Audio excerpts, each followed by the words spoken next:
বহুতে ভাবোঁ আৰু যে মানুহে যে নিজকে ভাল পায় নে অকল নিজকে ভাল পায়, তেওঁ চেল্ফ লাভ কৰে নে তেওঁ চেল্ফিছ।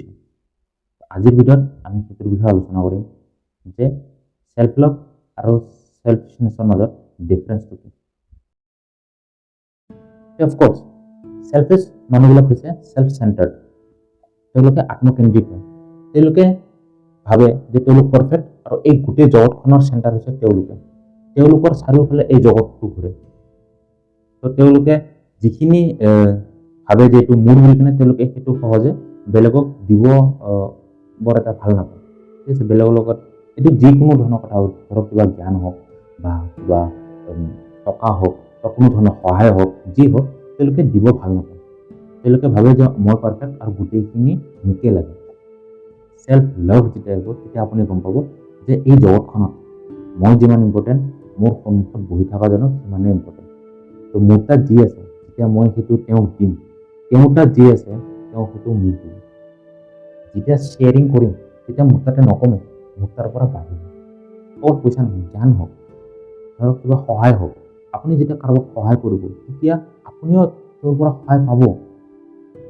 এইটো হৈছে প্ৰথম ডিফাৰেঞ্চ এটা চেল্ফ লাভ কৰা মানুহ আৰু এটা চেল্ফিছ মানুহৰ মাজত। ইয়াৰ পৰা আহিল দ্বিতীয়টো, যে তেওঁলোকৰ কাৰণে বেলেগৰ একো ভেলু নাই, they just don't care about others. ঠিক আছে, তেওঁলোকে কি কৰিব, নিজৰ যি এইম, নিজৰ যি লক্ষ্য, তাৰে আগত নিজৰ যি গ'ল, তাৰে আগত তেওঁক কাকো আহিব নিদিয়ে। তেওঁ যিমান তেওঁৰ ক্ল'জ হওক যি হওক কাকো আহিব নিদিয়ে। তেওঁ আপোনাৰ বিৰুদ্ধে প্লট কৰিব, তেওঁ আপোনাৰ বিৰুদ্ধে ষড়যন্ত্ৰ বুলি কেনে কয় যি আৰু, ঠিক আছে, যাতে আপোনাৰ সেই কামটো নহওক তেনেকুৱা ধৰণৰ আপোনাৰ প্লেনিং কৰিব। ঠিক আছে, সৰুৱে হওক প্লেনিংটো, সৰুৱে হওক কিন্তু কৰিব। তেওঁৰ গ'লটো তেওঁৰ কাৰণে চবতকৈ ডাঙৰ, তেওঁৰ সেই লক্ষ্যটো যি লক্ষ্য নহয়, যিমানে সৰু যিমানে ডাঙৰ যিয়ে লক্ষ্য নহওক, সেই লক্ষ্যটো তেওঁৰ কাৰণে চবতকৈ ডাঙৰ। তাৰে আগত তেওঁ কাকো আহিব নিদিয়ে। আনহাতে যিয়ে নিজকে ভাল পায় তেওঁ গম পাব যে লক্ষ্য এটা, কিবা এটা বস্তু সেইজনে পায় যোন যোগ্য হয়। মই যদি বেছি কষ্ট কৰোঁ তেতিয়াহ'লে মই পাম, যদি তেওঁ কৰে তেওঁ পাব। ইয়াতে বেলেগক পিছুৱাই কেনে নিজে আগবাঢ়াটো জীৱন নহয়। তৃতীয় ডিফাৰেঞ্চটো হৈছে যে চেল্ফিছ মানুহবোৰে কেতিয়াও নিজকে দুৰ্বল বা উইক দেখাব নোখোজে। তেওঁলোকে কেতিয়াও পাব্লিকেলি, যেতিয়া কিবা এটা পাব্লিক প্লেটফৰ্মত তেওঁলোকে কিবা কাৰণে ফেইল হৈ গ'ল, তেওঁলোকে সেইটো দেখুৱাব নোখোজে।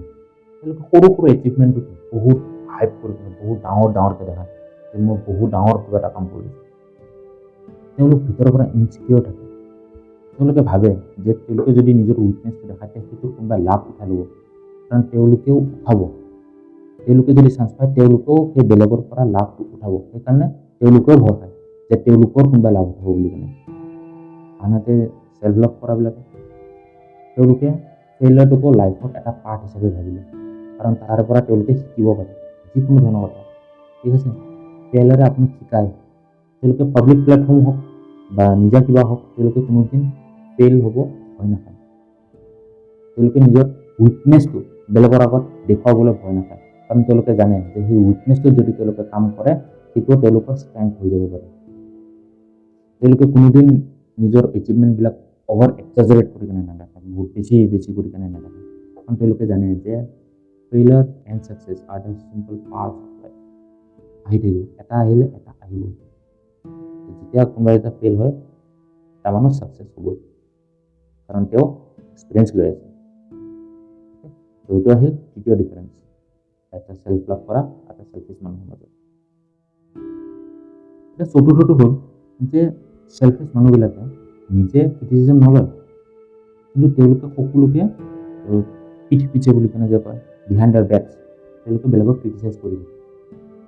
তেওঁলোকে নিজে সকলো ক্ৰিটিচিজম হেট্ৰেডকলৈকে লৈ যাব পাৰে, কিন্তু বেলেগৰ প্ৰতি তেওঁলোকে যে হেট্ৰেড এক্সপ্ৰেছ কৰে সেইটো তেওঁলোকে কয় যে আই এম জাষ্ট ক্ৰিটিচাইজ, মই ক্ৰিটিচাইজ কৰি আছোঁ।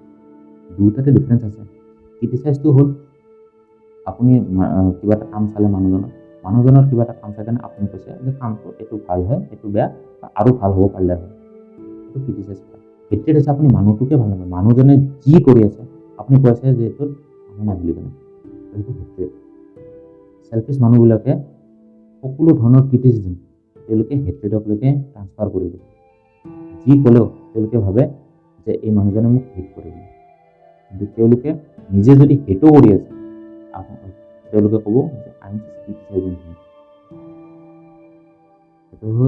সেইটো কৰে চেলফিছ বুলি। সেলফ লাভ কৰা বোলে কি কৰে, তেওঁলোকে শুনে যে তেওঁ কি কৈ আছে, ইজ ই ক্ৰিটিচাইজিং অৰ হেটিং মি, দুয়োটাতে তেওঁ ৰিজনটো কৰে, তেওঁ অবজাৰ্ভ কৰে, তাৰে পৰা তেওঁ শিকি কেনে তেওঁ নিজকে ইম্প্ৰুভ কৰে। ঠিক আছে, তো ইণ্ডিয়ান এইটো যাই কেনেতো এই নিজৰে কামত আহিব ন, যেতিয়া বেলেগ এজনে আপোনাৰ ভুলটো দেখাই দি আছে আৰু আপুনি সেইটো চাই কেনে নিজকে ইম্প্ৰুভ কৰি আছে, তো কাৰ লাভ হৈ আছে, আপোনাৰ নিজৰ লাভ হৈ আছে। তো এইটো হৈছে ডিফাৰেঞ্চ, ক'ত difference between a self loving person and a selfish person.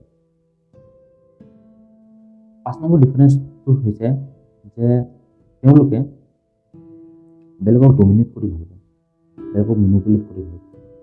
তেওঁলোকে যেতিয়া নিজকে কম পাৱাৰী মানুহ, তেওঁলোকে তেওঁক কেয়াৰ নকৰে। অফক'ৰ্চ এই 4টা যে পাই আছে তাৰ পৰা আপুনি অলৰেডি এইটো গম পাই গৈছে, তেওঁলোকে বেলেগক কেয়াৰ নকৰে, তেওঁলোকে নিজৰ আগত কাকো নাৰাখে। তেওঁলোকে যদি কোনোবা তেওঁতকৈ তলত আছে, তেওঁক সেই তলত দাবাই ৰাখিব বুলি, কেতিয়াও উঠি আহিব নিদিয়ে। আৰু তেওঁলোক মেনিপুলেটিভ, তেওঁলোকে আপোনাৰ হাতে ভৰিয়ে পৰি কেনে, সেৱা কাঢ়ি কেনে আপোনাৰ পৰা কাম আদায় কৰি ল'ব। তেওঁলোকে সেই কাম আদায়ৰ কাৰণে, কাৰণ আপুনি বৰ্তমান হয়তো কিবা কাৰণত তেওঁতকৈ ওপৰৰ পজিশ্যনত আছে, তেওঁ আপোনাৰ পৰা হাতে ভৰিয়ে পৰি কেনে আপোনাৰ পৰা কাম আদায় কৰি ল'ব। কিন্তু যেতিয়া আপুনি তেওঁতকৈ তলত যাব, আপোনাক দাবাই থৈ দিব। এইটো কৰে চেলফিছ মানুহবোৰে। আৰু সেলফ লাভিং মানুহবোৰে তেওঁলোকে নিজৰো ভেলু বুজে আৰু বেলেগৰো ভেলু বুজে। তেওঁলোকে সকলোকে লগত লৈ আগবাঢ়ে, কাৰণ তেওঁলোকে জানে যে সকলোৰে নিজা লাইফ আছে, সকলোৰে নিজৰ গুৰুত্ব আছে। অ'কে, তো এইকেইটা হ'ল ডিফাৰেঞ্চ এটা সেলফ লাভিং পাৰ্সন আৰু এটা সেলফিছ পাৰ্সনৰ মাজত। যদি আপুনি এনে কোনোবা মানুহৰ সংগত আছে, সেলফিছ চাইন যোনবিলাক মই দেখালোঁ, এইটো মোৰ পাৰ্চনেল এক্সপিৰিয়েঞ্চৰ পৰা কৈছোঁ। অ'কে, তো যদি আপুনি কোনোবা এনেকৈ সেলফিছ মানুহৰ মাজত আছে বা এনে কিছুমান চাইন আপোনাৰ মাজতো আছে, দেন হয়তো আপুনি দূৰ আহক, নিজকে ইম্প্ৰুভ কৰক। নিজৰ ক্ষেত্ৰত আপুনি ইম্প্ৰুভ কৰিব পাৰে, কিন্তু যদি বেলেগ এজন মানুহৰ তাতে আপুনি এইবিলাক দেখি আছে, তো চিম্পল দূৰ হৈ কিনে আপোনাৰ নিজৰ মেণ্টেল হেল্থৰ কাৰণে ভাল হ'ব। Okay, so I hope it somehow you find this video' helpful. যদি অকণো সহায়ক যেন আপুনি পাইছে, দেন প্লিজ লাইক কৰি দিব এণ্ড শ্বেয়াৰ কৰি দিব। আপোনাৰ প্লিজ শ্বেয়াৰ কৰি দিব আপোনাৰ লগ বন্ধু, চিম্পল ষ্টেটাছত দি দিয়ক। কোনোবাইতো চাব, কোনোবাইতো চাব, কাৰোবাৰতো হেল্প হ'ব। প্লিজ অলপ মই বেছি ভিউ হ'লে অলপ মোৰো ভাল লাগে, মই অলপ মটিভেট হওঁ। ঠিক আছে, এণ্ড প্লিজ ছাবস্ক্ৰাইব কৰি দিব। ছাবস্ক্ৰাইবৰ নম্বৰটো দেখাই দিছে, তো প্লিজ অলপ হেল্প কৰি দিয়ক, গৰীব মানুহ, তো অলপ হেল্প কৰি দিয়ক এণ্ড ছাবস্ক্ৰাইব কৰি দিব। আপোনাক নেক্সট ভিডিঅ'ত লগ পাম।